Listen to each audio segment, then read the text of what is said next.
Hey everyone. Please support what I do to help keep Greyhawk alive by subscribing to the channel. Also, please consider becoming a channel member to get early access to videos, exclusive live chats, quarterly adventure modules, and more. Thanks, and enjoy the show. It's been a while since I've continued my read-through of the Guide to the World of Greyhawk, so that's just what we're going to do today on Greyhawk Ragnarok.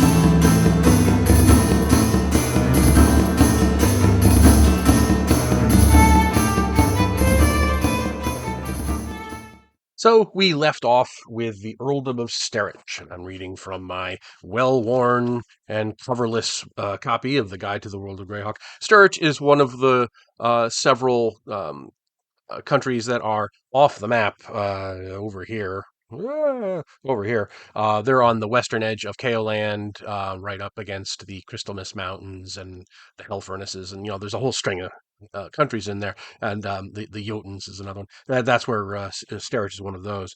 It used to be part of the Empire of Kaoland, and even when Kaoland returned to sanity and became friendly with its neighbors, it's still very close to Kaoland in the guide. Capital is Istavin. It's got a population of 40,000. It's got a whole bunch of mountain dwarves, gnomes, and halflings because it's in the mountains. There are definitely humanoids in the mountains. The big thing about Sterich isn't actually in the guide, because in the guide it's pretty much of a generic.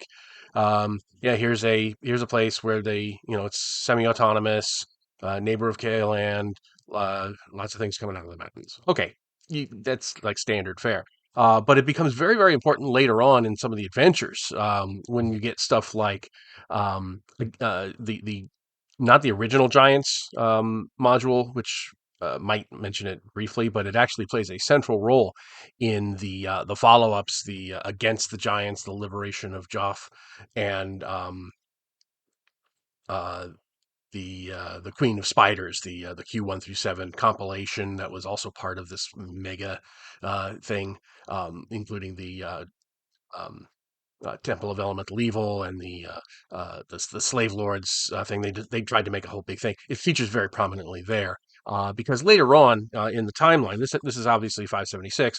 In I believe it's 584, Sterich is overrun by giants and humanoids, and it stays that way for several years.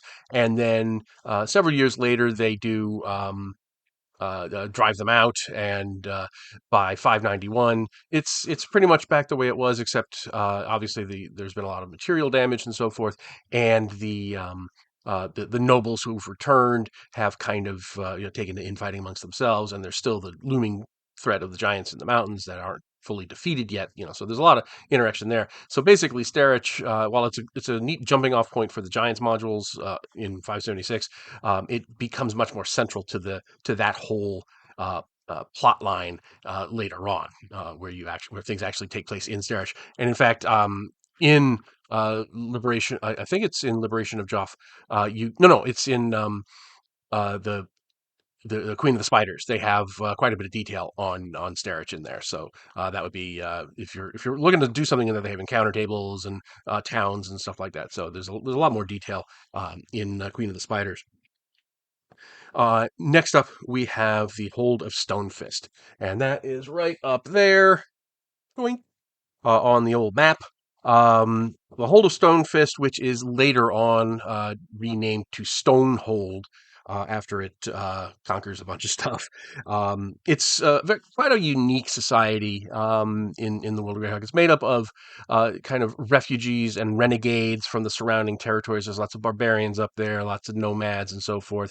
And they all raid against their neighbors and so forth. And they're ruled by a Vlek. But a guy named Vlek is the guy who founded it, the master of the hold. And it's a semi-hereditary thing. One of the great in little bits of detail in here is the biannual rite of battle fitness. The winner may challenge the master, one of Ataman of the three towns, or lead a warband and become a chief. The surviving losers join the standing warbands, the Fist. This is where the hold of Stonefist comes in. The warbands are called fists, and there's kind of that's part of the organization of the armies. Um, and they raid the Frost Barbarians and Tenh and the Rovers of the Barrens and so forth. Um, so they're basically horsemen, nomadic raiders. But what I really like about that is that rite of battle fitness thing, which really kind of sets it apart from the other. For the other things, it's another. It's not quite democracy. It's more of a meritocracy in terms of um, uh, who gets to be among the leadership class, so it's not entirely hereditary. It's kind of semi-hereditary. And later on, they do ally themselves with Ayuz, and they do go on to actually conquer the Duchy of Ten, which is right to their south here. Um, During the so-called Greyhawk Wars, but it's a very neat place. I've never really run a campaign there myself, but it's always it's always good for a looming threat if you're doing anything up in the north. The fists are very well feared around there. I did cover them a little bit when we were talking about the Rovers of the Barrens because they did kind of take out the Rovers of the Barrens too in conjunction with Ibis. So there's a lot of stuff going on around there. And they have a population of 60,000. There is a capital, Lexstad, but only about 30% of the population isn't nomadic. So it's kind of that might be it's a town, but it's not exactly what you'd call a capital city in some of the other places. Next up, we have Sunndi, which is here is a county. It's right down here. It's this, it's the big area there. Sunndi used to be part of the Great Kingdom. It used to be one of the provinces of South Province, which basically used to own all of this territory down here with South Province. But about 100 years before this, in 455, so about 120 years before this, uh, these nations down here broke away from the Great Kingdom because it was so evil and corrupt and so forth, and they formed the Iron League, which is kind of a military alliance. And ever since then, the Herzogs of South Province have been trying to reconquer all of the Iron League nations, including Sunndi. Um, and of course, because they are so proximate to the Scarlet Brotherhood down here, there's you're going to see a lot of influence, especially when the Scarlet Brotherhood um, uh, comes out of hiding during the Greyhawk Wars. There's a lot of influence there. A lot of intrigue and so forth. They never really um, fall completely in before the Greyhawk Wars in 577. There is a huge incursion from the armies of the South Province into the Iron League, and they do actually take the capital. But then they're driven out later on. And at the end of the Greyhawk Wars, the Count of Sunndi actually declares Sunndi to be a independent kingdom. And it's interesting tidbit is that the Count is actually an elf, and he's styled the Olven King, which I thought was a really nice touch. Um, so it's if you're going to be doing anything in like the Great Swamp, which is obviously right down there too, there's a lot of intrigue. It's a great jumping off point for the Great Swamp, and that leads you into Wastry and the Tomb of Horrors and so forth. But there's also a lot of if you're into military stuff, wargaming, because it is part of the Iron League. There's all constant skirmishes and battles and stuff down around here, so it's ripe for that. In fact, I'm doing a lot with that in my Greyhawk wargaming thing that I'm doing, and obviously there's that also leads a lot of room for political intrigue and so forth. So it's definitely a nice it's self-contained, stable kingdom, but it is also right on the edge of where there's a lot of stuff happening. So that's like the kind of the best of both worlds. There is that you do get that kind of zone of stability in the middle,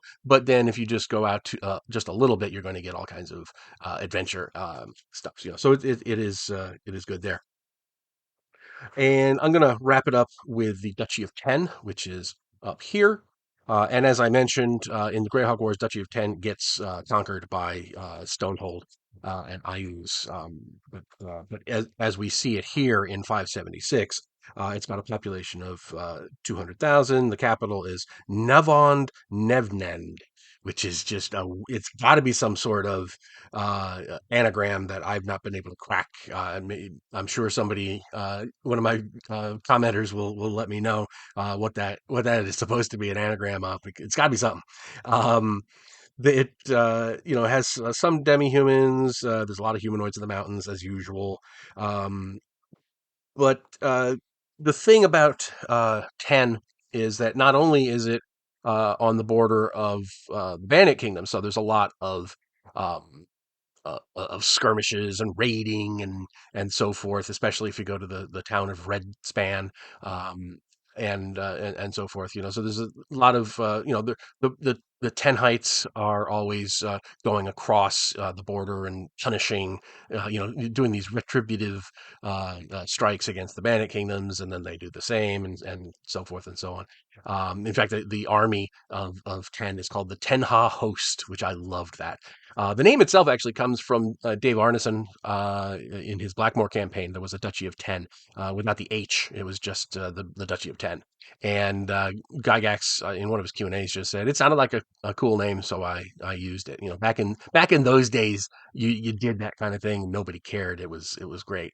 But later on, after the Greyhawk Wars, um, the when the government in exile is down here in Ernst, there's constantly attempts to restore it and so forth, and there was actually a very large series of battles between Ten and the Theocracy of the Pale, which happened actually before the Greyhawk Wars, in the kind of because in those magazine articles, the news from the Flonesse that Gygax was writing, one of the things was there was this just war between Ten and the Pale because the Pale wanted to kind of impose their theocracy on them, even though they're both good / neutrally aligned. That doesn't mean that they have to be happy neighbors. So anyway, it is also one of those, at least when it existed, uh, in the 576 era.